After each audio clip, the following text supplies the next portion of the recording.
Hi, I am here for Sophia Aquila. This is I Am Nectar of the Gods. Of course, I am, and so are you.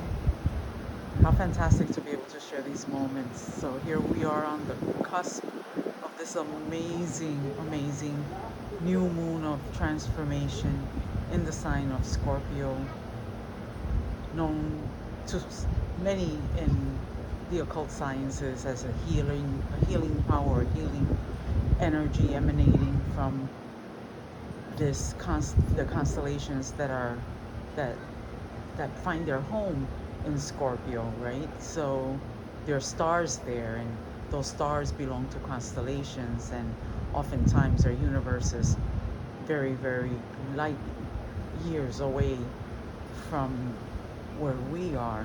Also, they tell us. So, in any event, this scorpionic season brings with it, of course, the sting, and the sting can be painful, it can be numbing, it can be blissful, it can be joyous, and how you experience this wake up call is really up to you. Like the signs have been on the wall for a very long time. So now you get to um, appreciate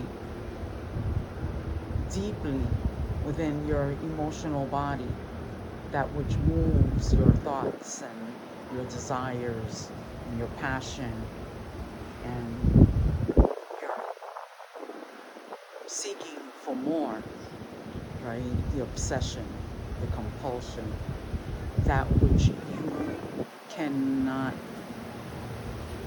withhold. That impulsive, before you know it, your mouth is open and you're saying things or you're doing things, and it's that impulsivity, that life force. For those who are uninitiated, for those of us who may have been initiated, then that impulse becomes directed like a laser, and we hit the target. And that's why we meditate and do yoga and follow an Ayurvedic diet, or at least follow some of the principles that apply to our specific uh, constitution, so that we can come at this balance that we require for successful life, so that we can peaceful, blissful, joyful life is by achieving a state of equilibrium within. And so we use all the technologies that we have at our fingertips to achieve that.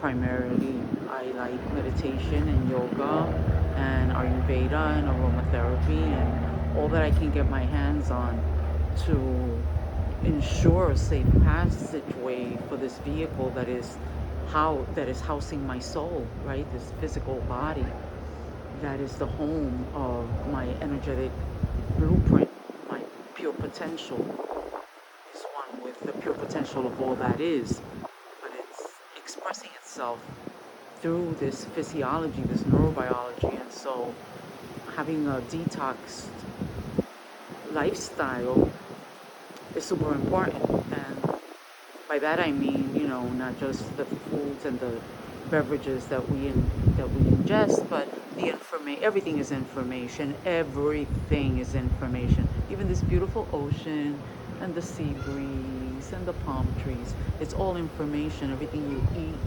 everything you take in with any of your senses is information. It needs to be interpreted by the physical structure, right? And its processes. And so when they're clogged, it's not so easy to see things objectively, and we see things, more based on memory than what actually is, and our senses can often dupe us, as will be the case during Scorpio season, ruled by Pluto and Mars.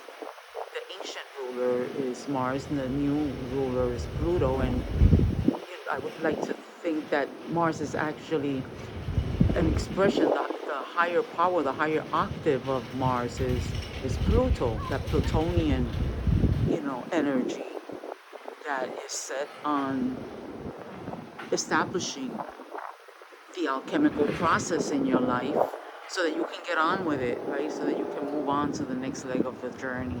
and it's also known as the psycho pump, which is that which that energy, that frequency, that entity that brings one from this life into the next. So that's a transcendental value there, because if you're moving from one state of consciousness into another, then potentially you're transcending one into the next. So this is this is Pluto is known in, historically, since it was discovered, that along with Mercury is a cycle pump. It assists us in this transition from one state of consciousness to the next. And that's what folks are talking about when they talk about a different dimension, like higher dimensions. It's just a different state of consciousness than the one we're regularly in, because it gives us access through this alchemical process of death and transformation. It gives us an elixir, the nectar, right? That poison um, that creates the chemistry for the alchemical process to take place. And so, with all of that in mind, we're going into this new moon, which is a time of integration, of looking within, of self reflection, self love, self care, detoxing. Just as the moon wanes in light, our attention is drawn more and more within, and we let go of those things that we created during the previous lunar cycle, those structures, people, places, and things that we brought into our lives, because that has served its purpose, and it can evolve into the next stage, but not through attachment. That only happens because it's the evolutionary desire for that to be in your life. So it's super important to allow ourselves to let go of any preconceived expectations or ideas about people, places, and things, so that new energy can come in and feed that and nourish these processes and structures that we created in previous lunar cycles that do support our evolutionary journey, right? Because that's what we want to keep. We want to keep those things that are evolutionary, are moving forward, not things that are stagnant or emotional, over the top emotional or out of control, right? We don't want that. We want a routine. We want to be established at our center, so that when the storms come, we can be fluid with that energy and move so that we don't break, right? And there's a possibility for a lot of breaking this new moon. So, word to the wise. This is a time to really watch yourself and watch your obsessions and watch where you're going with your energy, and how your energy body is influenced by the energies around you. This is a season that, because the veil is so thin during this time, as the sun goes deeper and deeper into the southern ecliptic, right? That to reach that point where it stands still, that is pulling a lot of energy back, so that what's showing up is more aligned with that subconscious process, which is always informing the unified field, of all pure potential. You are the point of the focal point of the all is the focal point of this entire scene we have out here, right? So aligning with it is super important, and we do that through this detoxification that is made possible during this time. I leave you with that. It's going to bring surprises. There will be shocks in the coming season.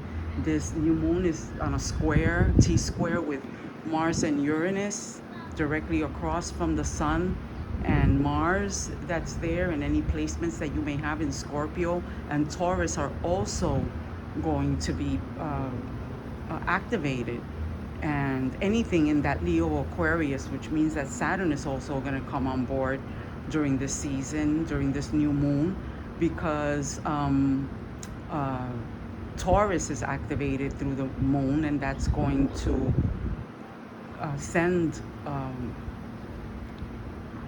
be in alignment, right, in communication with the energies in Virgo, and discernment is is on your side if you take the time to look within and to go by your impulse and intuition.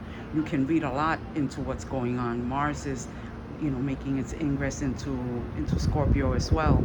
So we're on fire. The thoughts are on fire. Make sure your vision is on fire with that which you want to create in your life, and don't get confused and don't get distracted.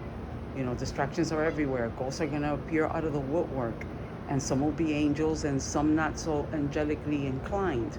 It all depends on where you're at and how you're integrating your own shadow. So that's an important piece of work that we all have to do, in this self-reflection that the days before the new moon allows us is the medicine for that transmutation to happen in your life. So take advantage and spend some time with yourself. If you can't spend time with yourself, you can't spend time with anybody. So people who are bored, I can never explain that to myself. How could you be bored? There's just so much that you can research and investigate into and dream about, and give life to. Don't get bored. Get creative with life. Get real creative, and follow that where it may take you, and allow it to inform the relative level of life, so that you can see beyond what's happening right before you and see through it to the infinite possibilities that exist for you always. All love, all blessings, all love and light, all blissful light to each and every one of you. Take good care. It's been my joy. So much joy. Thank you. Bye bye.